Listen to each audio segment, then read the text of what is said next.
Good morning everyone, this is Faisal Khan and you are watching the online classes conducted by Daffodils Public Secondary School. I hope you all are well at your home and studying your continuing your studies. So आशा करता हूँ आप लोग सभी अपने घर पर ठीक होंगे एंड अपनी स्टडीज़ को कंटिन्यू कर रहे होंगे. So yesterday we have completed our chapter first of your textbook the thieves story.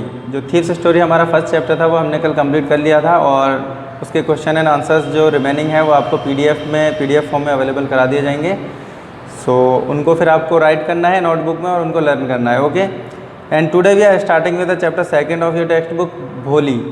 जो भोली सेकंड चैप्टर है आपकी टेक्स्ट बुक का, उसको आज हम स्टार्ट करने वाले हैं. सो ये एक बहुत ही इंपॉर्टेंट चैप्टर है. इसमें से सबसे ज़्यादा क्वेश्चन आंसर्स भी आते हैं हर साल, मतलब इसमें से कोई ना कोई क्वेश्चन ज़रूर आता है. तो क्वेश्चन आंसर्स के अगर तरीके से हम देखें तो वहाँ से भी ये बहुत इंपॉर्टेंट जो चैप्टर निकल कर आता है. सो हमें इसको थोड़ा ध्यान से पढ़ना है. इसकी स्टोरी आप ध्यान से सुन लीजिए, उसके बाद में आपको सब कुछ समझ में आ जाएगा.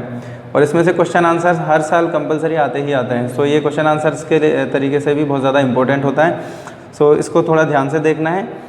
इस चैप्टर के जो राइटर हैं वो हैं के अब्बास, ख्वाजा अहमद अब्बास. ओके. तो ये जो राइटर है वो 1914 से 1987, जो आपको बोर्ड पे देख पा रहे हैं आप, लास्ट में आपको बोर्ड पे लिखा हुआ है ऑथर के बारे में सारा का सारा. तो इन्होंने इनका जन्म हुआ था 1914 में और 1987 में ये परलोक सिधार करते हैं. ओके. देन ये एक फेमस इंडियन राइटर भी हैं, नॉवेलिस्ट भी हैं, जर्नलिस्ट भी हैं एंड फिल्म डायरेक्टर भी हैं. यानी ये एक फिल्म डायरेक्टर ऑल्सो, मतलब फिल्मों में भी इन्होंने काम किया है, यानी फिल्में भी इन्होंने बनाई हैं. तो बहुत ही फेमस, मतलब वो निकल कर आता है इनका सामने. तो इतनी सारी इनकी क्वालिटीज़ हैं. देन उसके बाद में इनको पद्मश्री अवार्ड से भी नवाजा गया है इन 1969. ओके. तो 1969 में यानी उनको पद्मश्री अवार्ड जो होता है इंडिया का वो अवार्ड है, मोस्ट इम्पोर्टेंट अवार्ड है इंडियन के लिए. तो उस अवार्ड से भी इनको नवाजा गया है 1969 में. तो बहुत ही फेमस और बहुत ही इम्पोर्टेंट जो ऑथर ये निकल कर सामने आते हैं. सो आगे अगर हम चैप्टर में देखते हैं तो भोली जो चैप्टर है वो एक छोटी सी लड़की के ऊपर इसकी कहानी घूमती है. इसके आसपास सारी कहानी स्टोरी जो है इसकी घूमती रहती है. तो इसमें एक्चुअली जो उन लोगों को टारगेट किया गया है जो डॉरी वगैरह यानी दहेज वगैरह को सपोर्ट करते हैं या फिर दहेज की मांग करते हैं, इन लोगों को इसमें सीधे सीधे टारगेट किया गया है. यानी वो चीज़ें गलत बताई गई हैं. और एक एजुकेशनल पर्पज़ से भी ये बहुत अच्छा चैप्टर है. और इसमें जो है एक जो समाज में हमारे कुछ बुराइयां घुसी हुई हैं, बहुत अच्छे से उन्होंने जगह बना ली है. कुछ बुराइयां ऐसी हैं जो हमारे हर समाज में, यानी मुस्लिम समाज में भी, हिंदू समाज में भी, और हर समाज में ये बुराई जो है बहुत अच्छी तरह अपना घर कर चुकी है, जो कि एक दहेज की मांग करना या लड़की को वो सब चीज़ें. तो उन चीज़ों को दूर करने के तरीके से या फिर उन चीज़ों को टारगेट किया गया है इस चैप्टर में. सो इसमें कुछ कैरेक्टर्स आते हैं. एक लड़की है भोली जिसका नाम है सुलेखा. उसका नाम पड़ता है भोली क्योंकि वो बहुत ज़्यादा सीधी सादी और बहुत ज़्यादा मतलब जिसको भोलापन कहते हैं ना अपन, तो वो होता है उसके अंदर, इसलिए उसको भोली नाम पड़ जाता है, इसलिए उसका नाम भोली रख दिया जाता है बाद में. तो उसका एक्चुअल नाम जो ओरिजिनल नाम है चैप्टर के अंदर वो है सुलेखा. उसके बाद में उसके पिताजी होते हैं, उसके थ्री भाई बहन होते हैं, यानी 3 sisters and 3 brothers are there, जो कि सभी उससे बड़े हैं. वो उनमें सब में छोटी होती है, सबसे ज़्यादा छोटी. उनके पिताजी का नाम है रामलाल, जो एक नंबरदार हैं, यानी एक नॉर्मल से एक मीडियम क्लास फैमिली है वहाँ पर. यानी ज़्यादा हाई क्लास फैमिली भी नहीं है और ज़्यादा रिच भी नहीं है और ज़्यादा पुअर भी नहीं है. सो उनकी वो बेटी है और उनके 7 बच्चे होते हैं, जिनमें से 4 बहनें और 3 भाई हैं. यानी सुलेखा की 3 बड़ी बहनें और 3 बड़े भाई और हैं. ओके. ये इनकी फैमिली है. उसके बाद में इनका एक और कैरेक्टर आता है इसमें, विशंबर नाथ. यानी विशंबर जो है ये इनके ही गांव का या इनके ही पास का पड़ोस के गांव का एक ज़मींदार है, जो बहुत ही ठीक ठाक, मतलब अच्छा आदमी है. और मतलब अच्छा क्या, मतलब एक प्रॉस्पेरस यानी धनी आदमी है. ठीक है. लेकिन वो जो रामलाल है इसका सुलेखा के पिताजी, उनकी उम्र का इंसान है. ठीक है. तो लेकिन इसके जो है इसमें होता क्या है, कहानी स्टार्ट होती है भोली से. ये बहुत ही ज़्यादा शर्मीली और बहुत ज़्यादा भोलापन इसके अंदर होता है. तो इसके अंदर एक्चुअली क्या होता है कि बचपन में इसके कहीं से गिर जाती है तो उसके दिमाग में चोट लग जाती है. तो इसका दिमाग का एक माइंड का जो छोटा सा हिस्सा होता है वो डैमेज हो जाता है. तो उसी की वजह से इसका माइंड अच्छे से, मानसिक जो बदलाव होते हैं वो अच्छे से डेवलप नहीं हो पाते. सो उस टाइम पर इसकी मानसिक स्थिति थोड़ी ठीक नहीं होती. तो उसी वजह से इसका दिमाग थोड़ा सा कमज़ोर रह जाता है और भाई बहनों के मुकाबले. तो तो इसी वजह से वो पीछे रह जाती है और इसका भोलापन इसके अंदर आ जाता है। और इन सब चीज़ों को देखते हुए इसको सभी लोग जो है चिढ़ाते हैं, यानी ये इसके हकलाहट जो होती है, ठीक है, तो वो भी इसके अंदर हो जाती है, यानी हकला हकला के बोलना। तो वो भी क्या होती है, एक मानसिक कमज़ोरी होती है, दिमागी कमज़ोरी होती है, जिसके कारण वो हकलाने की वजह बनती है, राइट। सो इस तरह का उसके अंदर भोलापन आना या फिर ये हकलाहट होना या फिर उसका जो बदसूरत होना है थोड़ा सा जो था वो क्या था, इसी की वजह थी कि उसके दिमाग की कमज़ोरी थी थोड़ी सी। तो इस वजह से उसको कोई भी इंपॉर्टेंस नहीं दिया जाता, ना तो फैमिली में ना बाहर के लोगों में। तो इसीलिए वो बहुत ज़्यादा शर्मीली भी हो जाती है। और जो बच्चा जिसको सब लोग टारगेट करके रखते हैं, या जो बिल्कुल भी किसी भी तरह से जिसको मतलब हर तरह की प्रॉब्लम्स को फेस करना पड़ रहा है, तो उसका मेंटली वो डेवलप नहीं हो पाता। तो इसीलिए वो बहुत ज़्यादा पीछे रह जाती है और उसके घर वाले उसको पीछे मतलब बुरी थोड़ी गिरी हुई नफरत की निगाहों से देखने लगते हैं। सो यही चीज़ें उसके साथ में होती रहती हैं। फिर उसके बाद में अचानक से उसका एक प्रपोज़ल रखते हैं उसके पिताजी, या उसके पिताजी किसी जो है उनके गांव के पंच होते हैं या फिर जो बड़े आदमी होते हैं उनसे मिलते हैं। तो वो कहते हैं कि तुम मतलब बड़े अच्छे वो हो, मतलब प्रॉस्परस ठीक ठाक हो, तो तुमको आपको आपके जो बेटियां हैं उनको पढ़ा के और गांव में नाम रोशन करना चाहिए। तो उस टाइम पे ये सब चीज़ें होती थी कि लड़कियों को पढ़ाया नहीं जाता था और लड़कियों को बहुत चीज़ें हर चीज़ में पीछे रखा जाता था। तो इसलिए उनको क्या था, उस टाइम पे लड़कियों को पढ़ाया नहीं जाता था और उनको हर चीज़ में पीछे रखा जाता था, यानी उनको किसी भी तरह से उनको लड़कों के बराबर नहीं समझा जाता था।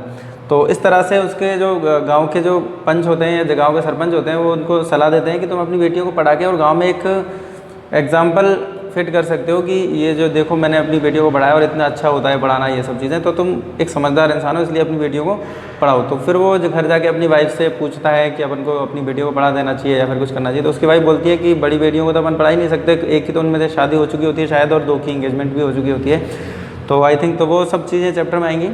तो उसकी वाइफ उनको पढ़ाने के लिए मना कर देती है, लेकिन जो भोली होती है उसको पढ़ाने के लिए वो राज़ी हो जाती है कि भोली जो है उसको आप पढ़ा सकते हो, क्योंकि उससे वैसे भी कोई शादी करने वाला तो है नहीं है, ठीक है, क्योंकि वो इतनी बदसूरत है। एक तो उसके चेहरे पे दाने दाने वगैरह हो रहे हैं पता नहीं कैसे, और वो मतलब इतनी खूबसूरत भी नहीं दिखती, और दूसरी बात वो हकलाती है ऊपर से, और हकलाती है और उसका दिमाग भी ठीक नहीं है, इतना माइंड भी इतना ज़्यादा डेवलप नहीं है। तो उसकी वजह से उसके घर वाले, उसकी माँ उसको बोलती है कि इसको आप पढ़ा सकते हो, इसको वैसे भी कोई शादी करने वाला तो है नहीं, तो पढ़ लिख जाएगी तो क्या पता कोई कर ले या फिर घर का ही काम संभाल ले या कुछ तो काम आएगी फिर वो, तो उसको तुम पढ़ा सकते हो। तो उसकी इजाज़त मिल जाती है और उसको वो स्कूल भेज देते हैं। तो ऐसे ही बहुत सारी चीज़ें होती है, सिचुएशंस आती हैं, वो लोग जाती नहीं है पहले तो एक बार, क्योंकि वो उनकी गाय होती है एक, उसको बेच के आ जाते हैं, तो वो सोचती है कि मुझे भी बेच देंगे, और ये सब चीज़ें उसके मन में होती हैं, वो सब वहाँ पर चलती हैं सब चीज़ें चैप्टर के अंदर।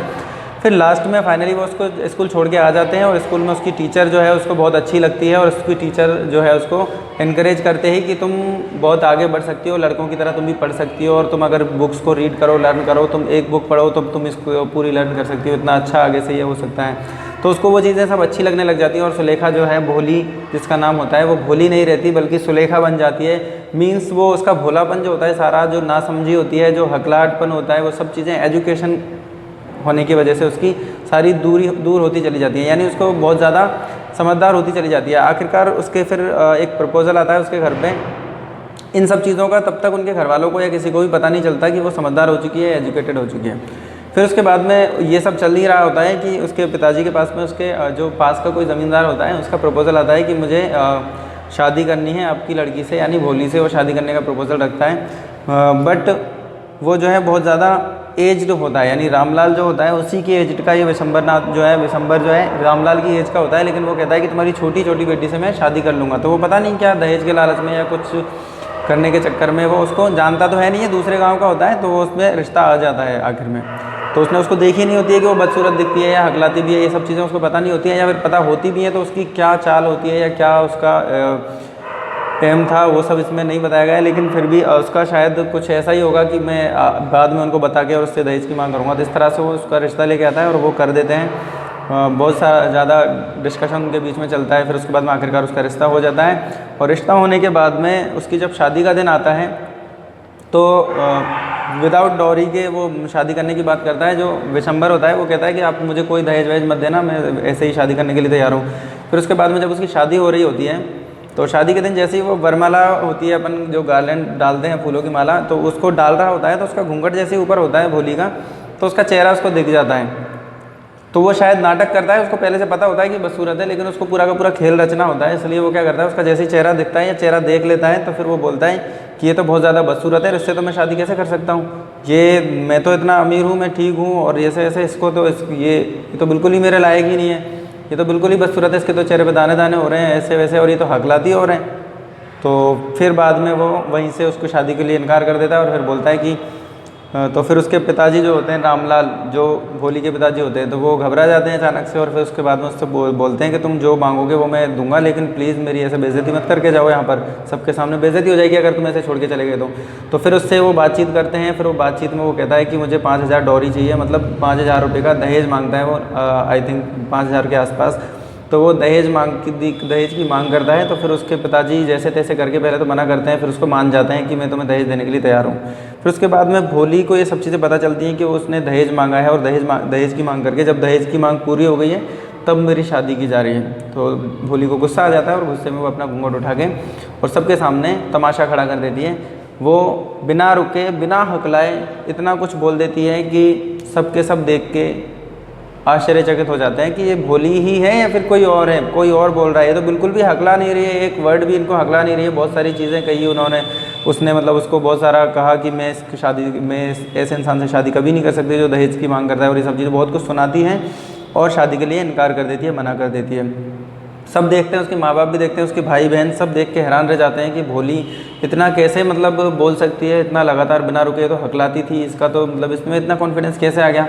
तो वहीं उसकी जो टीचर होती है वो सब देख रही होती है, सुन रही होती है। तो उसको फिर वो अपने आप में मन में सोचती है कि मेरा जो मास्टरपीस मैंने बनाया है वो रेडी हो चुका है। मतलब उसने उसको तैयार किया था भोली को कि एजुकेटेड करने का जो पूरा श्रेय था उसकी टीचर को जाता है, यानी उसकी टीचर ने उसको पूरा तैयार किया था कि किसी से नहीं घबराना, किसी के सामने बोलना किस तरह से कैसे चाहिए। तो वह सब चीज़ें उसके सामने होती हैं और भोली उसके शादी के लिए इनकार कर देती है। और फिर उसके बाद में वो बोलती है अपने पिताजी को कि और कुछ किसी को सुनना है तो मैं और कुछ भी बोल सकती हूँ। और इस तरीके से वो पूरा का पूरा नाम जो है वो रोशन कर देती है एक तरीके से, या फिर सबको आश्चर्यचकित कर देती है और बोलती है कि पापा या पिताजी मैं जो है आपकी सारी ज़िंदगी, वो कहते हैं उसके पिताजी कहते हैं कि अगर तुम इससे शादी नहीं करोगी तो फिर क्या करोगी, तुमसे कौन शादी करेगा, तुम इतनी खूबसूरत नहीं हो। तो वो बोलते हैं कि पिताजी मैं किसी से भी शादी कोई मुझसे नहीं करेगा तो कोई बात नहीं, मैं सारी ज़िंदगी आपके साथ में रहूँगी और आपके साथ में आपकी देखभाल करूँगी, आपकी सेवा करूँगी। जब आप बुढ़ापे में आ जाओगे या बूढ़े हो जाओगे तो अब आपको कोई भी नहीं होगा संभालने के लिए, मैं आपको संभालूंगी और मैं आपकी सेवा करूँगी सारी ज़िंदगी। तो इस तरह से वो कहानी का एंड होता है। तो एंड में सब खुश हो जाते हैं, यानी सब देखते हैं कि एक लड़की जिसको बोलना भी नहीं आता था, यानी बोलने में भी हिचकिचाती थी या हकलाती थी, तो वो एकदम से इतना सीख जाती है। तो education is all the things, यानी सारी की सारी चीज़ें एजुकेशन से पॉसिबल हैं। तो वो एजुकेटेड हुई इसीलिए सब कुछ पॉसिबल हो पाया। तो यही इस स्टोरी में दिखाया गया है और इसी को हम डिटेल में नेक्स्ट वीडियो में रीड करेंगे। सो तब तक के लिए stay home, stay safe, stay healthy and thank you guys.